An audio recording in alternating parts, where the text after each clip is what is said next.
How does a man like Ted Bundy kill with a smile and fool even the FBI? Welcome to Whispers of Crime, Motive and Murder, where we expose the disturbing truths behind history's darkest minds. Today we go deep inside Bundy's brain, and what we found will haunt you. The charm that killed. Ted Bundy didn't fit the image of a serial killer. He wasn't hiding in shadows, wasn't disheveled or twitchy. He was clean-cut, polite, intelligent. Women called him handsome. Men thought he was harmless. He studied psychology. He studied law. And he studied us, our fears, our empathy, our weaknesses. Psychiatrist Dorothy Lewis, who spent time interviewing Bundy, said he was not insane. He knew exactly what he was doing. But what was going on behind those calculated eyes? A perfect storm of personality disorders. Ted Bundy wasn't simply a killer. He was a psychological anomaly. Experts have long debated whether Bundy was a classic psychopath or something far more complex. Here's what most agree on. Narcissistic personality disorder. He believed he was smarter than everyone else. He craved attention, admiration, and control. He once said, "I don't feel guilty for anything. I feel sorry for people who feel guilt." Antisocial personality disorder. He had no empathy, no remorse. He exploited everyone, from women he murdered to reporters to his own defense team. Sexual sadism disorder. Bundy derived pleasure from domination, torture, and post-mortem desecration.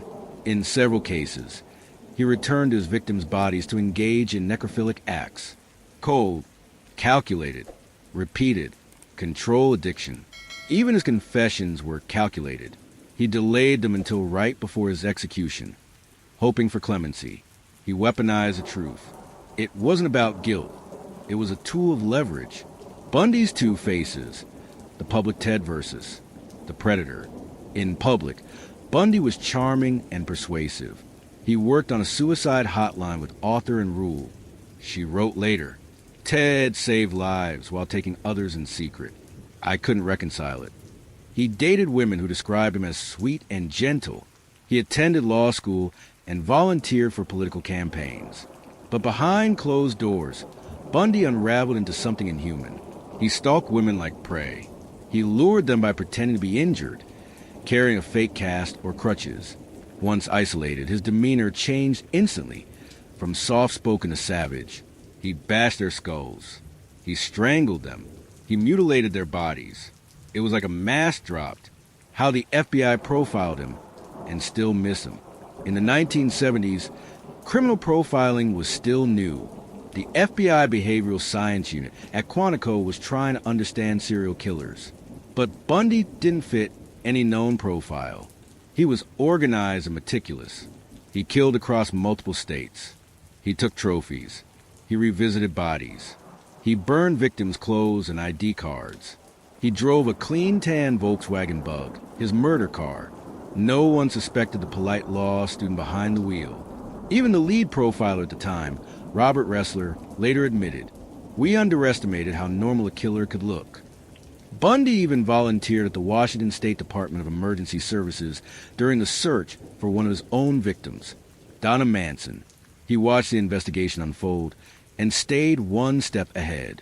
The entity theory, what Bundy claimed took over. In his final interviews, Bundy told psychologist Dr. James Dobson something strange. He claimed an entity would possess him, taking over his thoughts and body. He described it as a dark force that drove him to kill. He said the feeling would start like a tension, then an uncontrollable compulsion. It was like a trance, and once it started, I couldn't stop. But most experts dismissed this as a manipulation tactic. Bundy was smart. He knew religious themes and psychological terminology. He used it to present himself as a victim of forces he couldn't control. Truth was, Bundy controlled everything.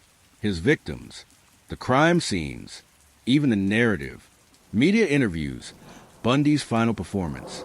As the clock ticked toward his execution, Bundy played one final card. He began confessing, slowly, strategically. In his final hours, he claimed to have killed 30 women, but investigators suspect it was many more. He gave just enough detail to keep police engaged, hoping for a stay of execution. One FBI agent described it perfectly.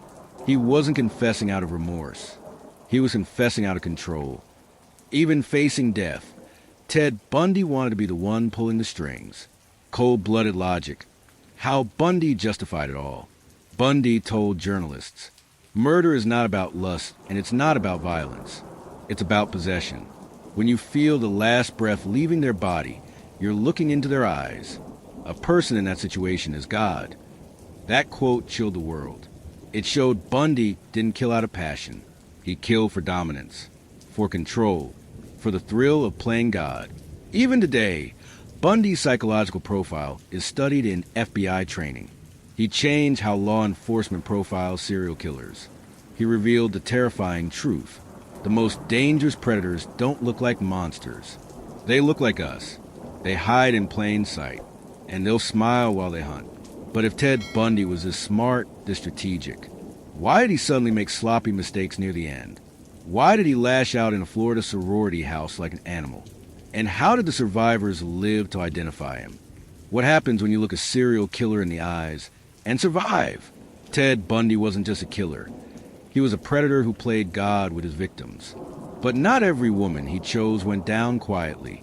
These are the women who fought back, lived, and shattered the myth of Bundy's invincibility. Bundy's charm could hypnotize. But some women refused to be fooled, and they paid for it with broken bones, nightmares, and scars that never healed. One of the first to fight back was Carol DaRonch, the woman who would become the beginning of Ted Bundy's undoing. It was November 8, 1974. Carol, just 18, was shopping at Fashion Place Mall in Murray, Utah. A man approached her. He wore a badge, said he was Officer Roseland, claimed her car had been broken into. Bundy's disguise was flawless. Calm, friendly, authoritative. He asked her to follow him to the station in his tan Volkswagen. But when she climbed inside, the doors had no handles. Halfway through the drive, she felt it off. Wrong. Trap. Bundy suddenly pulled aside the road and grabbed her arm. She fought back. Hard. I reached for the door. He had a gun in his hand. Then handcuffs. He slapped one on my wrist, but I slipped out, she recalled. Carol kicked, scratched, screamed. She opened the door with her free hand and jumped out of the moving car, running barefoot and bloody. She flagged down another car and escaped. She was Ted Bundy's biggest mistake. Her testimony would later become key in his Utah conviction. And when her voice hit the courtroom, Bundy looked away. But Carol wasn't the only one who survived. Let's rewind to January 15th, 1978. Ted had already escaped jail. Again, he was now hiding in Florida under the name Chris Hagen. That night, he walked into Florida State University's Chi Omega sorority house. He bludgeoned and strangled Lisa Levy and Margaret Bowman. He then brutally attacked Karen Chandler and Kathy Kleiner, but they survived. How? Kathy Kleiner was asleep in her room when Ted broke in. He used a piece of oak firewood as a weapon. He struck her in the jaw, splitting it in two. She later said, "I didn't see him clearly, but I felt him. His presence was ice cold." A roommate opened the door and turned on the light, and Bundy fled. Kathy survived her broken jaw, a concussion, and cracked teeth. Karen Chandler, also 21, was attacked just moments before. Her skull was fractured and her shoulder dislocated. But somehow she, too, lived. The light, the timing, and noise. Anything could have spooked Bundy. Whatever it was, it saved 2 lives.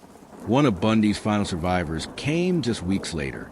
Cheryl Thomas, a 21-year-old dance major, lived in a small duplex just blocks from Chi Omega. Bundy entered her room late at night, beat her severely, and left. She woke up later in a pool of blood. She had a broken jaw, permanent hearing loss, and memory gaps that remain to this day. What saved her? Her neighbors heard banging and called police. They even heard Cheryl's cries through the walls. Cheryl never saw Bundy's face, but his bite mark, left on another victim, would ultimately convict him. Then there's Nita Neary. She didn't fight Bundy, but she saw him. She returned to Chi Omega house around 3 a.m. that night. As she walked in, she saw a man walking down the stairs. He had a club in his hand. His face was clear. She froze. He walked past her calmly. Her vivid description helped police build a composite sketch that finally nailed him. All these women, DaRonch, Kleiner, Chandler, Thomas, Neary, became the living proof that Bundy was not a phantom. He was flesh and blood. He could be seen, described, stopped. They told their stories in court. They stood face to face with the man who tried to kill them. He stared. They stared back, and the jury listened. Carol DaRonch's voice cracked, but didn't break. Kathy Kleiner sat in a wheelchair and testified. Cheryl Thomas spoke through pain. These weren't just survivors. They were Bundy's unraveling. Even Ted Bundy admitted, in the end, that Carol DaRonch was the reason he got caught. "That girl, she was stronger than I thought," he muttered in a final prison interview. He underestimated them. But what if Bundy never truly acted alone? What if someone close to him knew more than they let on? In the next part, we go inside the FBI manhunt, the sickening final spree, and the jailbreaks that shocked the nation, and reveal why the man hunting Ted believed he had helped all along.